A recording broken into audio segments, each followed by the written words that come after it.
இடத்துல நிறைய முதலாளிகள் இந்த கேள்வியை கேட்குறாங்க. நிறைய ஆண்டர்பிரனர்ஸ், பிசினஸ் ஓனர்ஸ் என்கிட்ட கேட்குற கேள்வி, எனக்கு இருக்கிற நான் ஒரு முதலாளியா இருக்கிறேன்.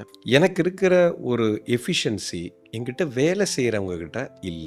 அவனுக்கு அந்த எஃபிஷியன்சி வரமாட்டேங்குது.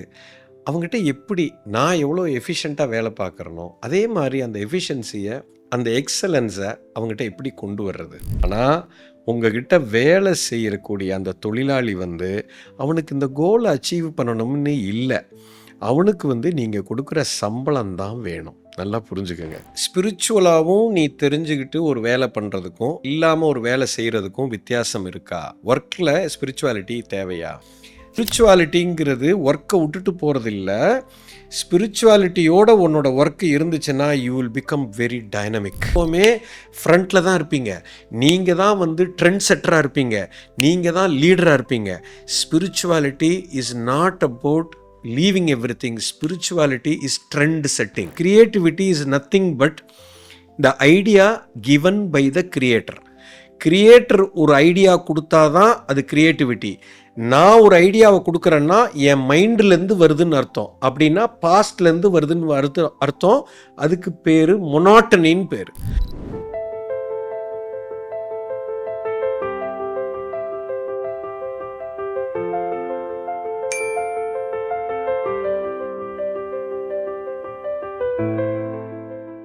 நிறைய பேர் என்கிட்ட கேட்குறாங்க, குருஜி எனக்கு வேலை பார்த்துக்கிட்டே இருக்கேன், எனக்கு டைமே இல்லை, எனக்கு பயங்கர ஸ்ட்ரெஸ் ஆகுது, எனக்கு ஒரு பிரேக் வேணும் குருஜி.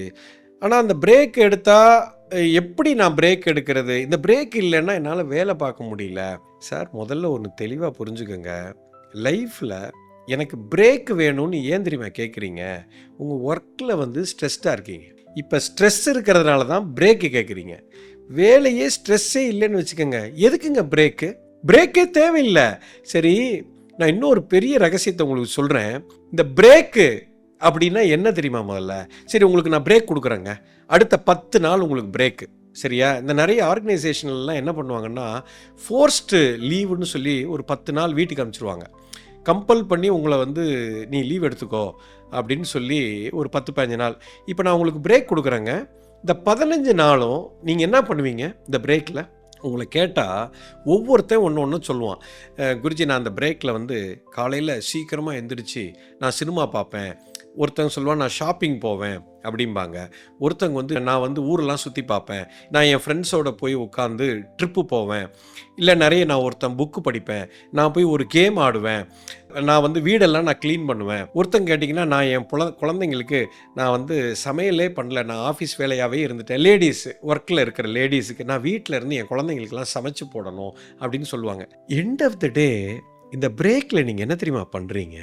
நல்லா புரிஞ்சுக்கோங்க, பின்னாடி இருக்க ரகசியத்தை பாருங்கள். உங்களுக்கு பிடிச்சதை பண்ணுவீங்க சார், அதானே பண்ணுறீங்க. இந்த 15 நாளும் உங்களுக்கு என்னெல்லாம் பிடிக்குமோ அதெல்லாம் நீங்கள் பண்ணுவீங்க. ஒருத்தருக்கு ஷாப்பிங் பிடிக்கும், ஷாப்பிங் பண்ணுவாங்க. ஒருத்தருக்கு க்ளீன் பண்ணுறது பிடிக்கும், க்ளீன் பண்ணுவாங்க. ஒருத்தருக்கு ஃப்ரெண்ட்ஸோடு சுற்றுறது பிடிக்கும், ஃப்ரெண்ட்ஸோடு சுற்றுவாங்க.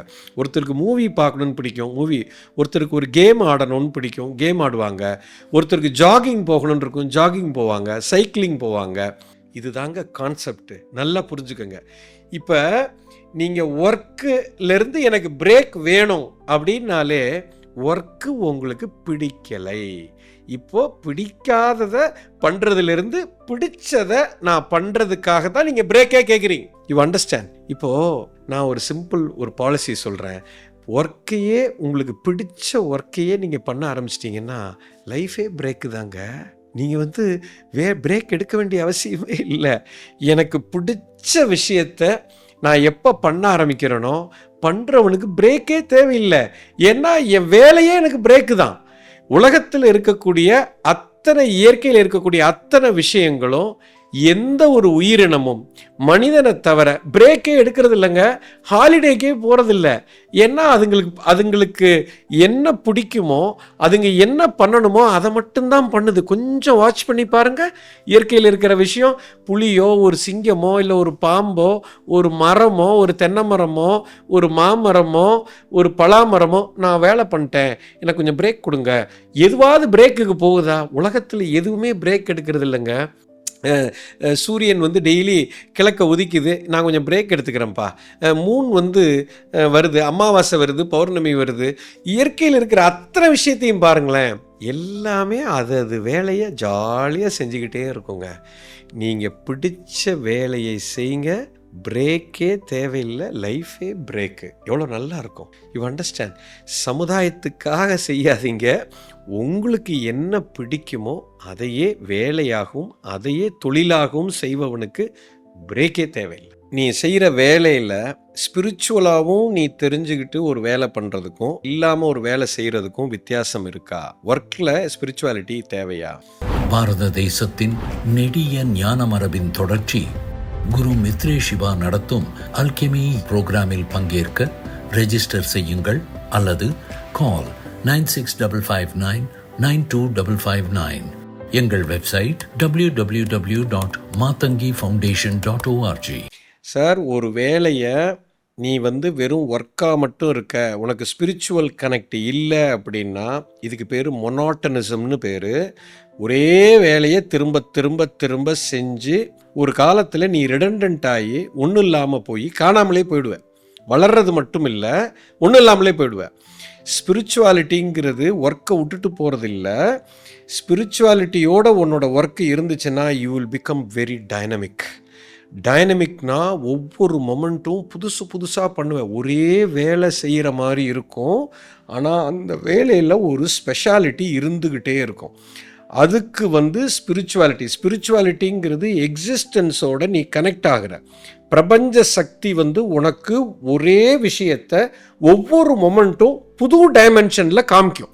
அதுக்கு பேர் தான் ஸ்பிரிச்சுவாலிட்டி, அதுக்கு பேர் தான் கிரியேட்டிவிட்டி. நல்லா புரிஞ்சுக்கணும். இயற்கையில் இன்றைக்கி ஒரு மாங்கொட்டையை நீங்கள் போடுறீங்க, ஒரு மாம் செடி வளருது. ஓகே, அந்த செடியில் வளர்கிற அந்த செடியை பாருங்கள், அதே இன்னொரு கொட்டையை போடுங்க, 2 செடி முளைக்கும். ரெண்டும் ஒரே மாதிரி இருக்கவே இருக்காது. இந்த செடியும் இதுவும் மாஞ்செடி தான், இதுவும் செடி தான், வேறு வேறு மாதிரி இருக்கும். இதில் இருக்கிற இலைகள் பாருங்கள், ஒரு இலை மாதிரி இன்னொரு இலை இருக்காது, வேற மாதிரி மாற்றிடும், டைனமிக்காக மாற்றும். சரி, இந்த செடியிலிருந்து ஒரு காய் வருது, அந்த காயை எடுத்து அதில் இருக்கிற கொட்டையை எடுத்து அதில் நீங்கள் மண்ணில் போட்டு அது வளர்கிற செடியை பாருங்கள், அதோட குழந்தை வேற மாதிரி இருக்கும். உலகத்தில் இருக்கிற ஒவ்வொரு மொமெண்ட்டும் ஒவ்வொரு படைப்பும் பார்த்தீங்கன்னா ஒரே மாமரம், 1000 மரம் இருக்கும், 1000 கோடிக்கணக்கான இலைகள் இருக்கும், ஒரே மாதிரி இருக்காது. நான் இப்போ ஒரே வேலையை செய்கிற மாதிரி இருக்கும், ஆனால் அது ஒரே வேலை கிடையாது. யாருக்குன்னா ஸ்பிரிச்சுவலாக கனெக்ட் ஆகிருக்கிறவனுக்கு. அதுக்குள்ளே அந்த கிரியேட்டர் உள்ளே வந்து உள்ளுக்குள்ளே ஒரு டைனமிக்காக ஒரு விஷயத்தை கொண்டு வருங்க. அது ஒரு பெரிய ஒரு மாற்றத்தை கொடுக்கும். அப்போ நீங்கள் வளர்ந்துக்கிட்டே போவீங்க. இதுதான் உண்மையான வளர்ச்சி. ஸ்பிரிச்சுவலாக இல்லைன்னா நீங்கள் வளராமலே போயிடுவீங்க. You will be redundant. இதனால தான் நிறைய கம்பெனி வந்து பார்த்திங்கன்னா ஒரு 10 வருஷம் அப்படியே க்ரோ ஆகும், அதுக்கப்புறம் காணாமலே போயிடும். ஏன்னா அவங்க ஸ்டக் ஆகிட்டாங்க, ஸ்பிரிச்சுவல் கனெக்ட் இல்லை. இப்போ உலகம் வந்து மாறிக்கிட்டே போகுது இல்லை, அந்த டைனமிசத்தோட நீ வந்து அடாப்ட் ஆகி போகமாட்ட. Spirituality is nothing but dynamism and adaptability to the existence. When you are adapting to the existence, you can never become redundant. நீங்கள் எப்போவுமே ஃப்ரண்ட்டில் தான் இருப்பீங்க, நீங்கள் தான் வந்து ட்ரெண்ட் செட்டராக இருப்பீங்க, நீங்கள் தான் லீடராக இருப்பீங்க. Spirituality is not about leaving everything. Spirituality is trend setting. Spirituality is dynamism. Spirituality means you are with the latest technology of the creator. You understand? அதுக்கு பேர் தான் creativity. Creativity is nothing but the idea given by the creator. Creator ஒரு idea கொடுத்தா தான் அது creativity. நான் ஒரு ஐடியாவை கொடுக்குறேன்னா என் மைண்ட்லேருந்து வருதுன்னு அர்த்தம், அப்படின்னா பாஸ்ட்லேருந்து வருதுன்னு அர்த்தம். அதுக்கு பேர் மொனாட்டனின்னு பேர். So spirituality is nothing but creativity, dynamism and trending. You understand? நீங்கள் ஸ்பிரிச்சுவாலிட்டி இருந்தீங்கன்னா எந்த துறையில் இருக்கீங்களோ, எந்த தொழிலில் இருக்கிறீங்களோ தோக்கவே முடியாது. என்னிடத்துல நிறைய முதலாளிகள் இந்த கேள்வியை கேட்குறாங்க. நிறைய ஆண்டர்ப்ரனர்ஸ், பிஸ்னஸ் ஓனர்ஸ் என்கிட்ட கேட்குற கேள்வி, எனக்கு இருக்கிற, நான் ஒரு முதலாளியாக இருக்கிறேன், எனக்கு இருக்கிற ஒரு எஃபிஷியன்சி என்கிட்ட வேலை செய்கிறவங்கக்கிட்ட இல்லை. அவனுக்கு அந்த எஃபிஷியன்சி வரமாட்டேங்குது. அவங்ககிட்ட எப்படி நான் எவ்வளோ எஃபிஷியண்ட்டாக வேலை பார்க்குறனோ அதே மாதிரி அந்த எஃபிஷியன்சியை அந்த எக்ஸலன்ஸை அவங்ககிட்ட எப்படி கொண்டு வர்றது? சார் ஒரே ஒரு ரீசன் தான் சார். நல்லா புரிஞ்சுக்கோங்க. நீங்கள் ஏன் முதலாளியாக இருக்கிறீங்க, ஏன் இந்த முதலாளிக்கு இருக்கிற எஃபிஷியன்சி தொழிலாளிக்கு வரலன்னா, நீங்கள் கோல் ஓரியன்டாக இருக்கிறீங்க. நீங்கள் எடுத்திருக்கிற தொழில் நீங்கள் தான் முதலாளி. ஸோ உங்களுக்கு அந்த தொழிலில் ஜெயிக்கணுங்கிற ஆர்வம் உங்களுக்கு இருக்குது. நீங்கள் அந்த ஓனர்ஷிப்பை கையில் எடுத்துருக்கிறீங்க.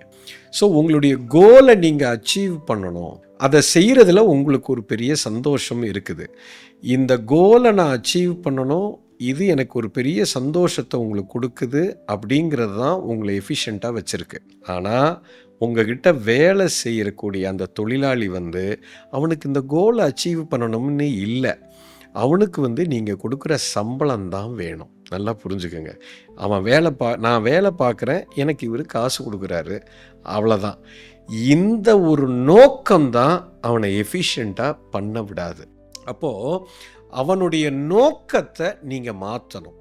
அவனுடைய நோக்கம் பணம் இல்லை, உனக்கு கொடுக்குற சம்பளம் இல்லைப்பா, நான் இந்த தொழிலை செஞ்சு வெற்றி அடையலை, இந்த வெற்றிக்கே காரணம் நீ தான், இந்த கோலில் கான்ட்ரிபியூஷன் உன்னால தான் இந்த ஸ்தாபனம் நடக்குது. ஸோ இந்த தொழிலை நான் செய்கிறதுனால ஒரு 100 எம்ப்ளாயீஸ் என்கிட்ட இருக்கிறதுனால இந்த 100 பேரும் நீங்கள் கான்ட்ரிபியூட் பண்ணதுனால தான் இந்த விஷயமே இந்த உலகத்துக்கு போய் கிடைக்கிது. உன்னோட ஒரு சிறு ஒர்க்கு இந்த கோலை அச்சீவ் பண்ணுறதுக்கு இவ்வளோ பெரிய உதவியை நீ பண்ணியிருக்க அப்படின்னு அவனுக்கு அந்த கோலோட நீங்கள் அவனை கனெக்ட் பண்ணணும்.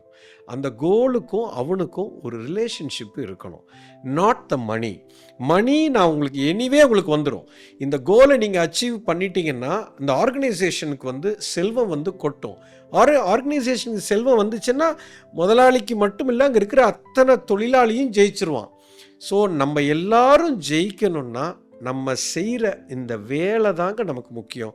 நீங்கள் பண்ணுற வேலை இப்படி ஒரு கான்ட்ரிபியூஷனை கொடுக்குது, இந்த கோலை அச்சீவ் பண்ணுறதுக்கு கொடுக்குது அப்படின்னு ஒவ்வொருத்தனோட வேலைக்கும் ஒரு வேல்யூ இருக்குங்க.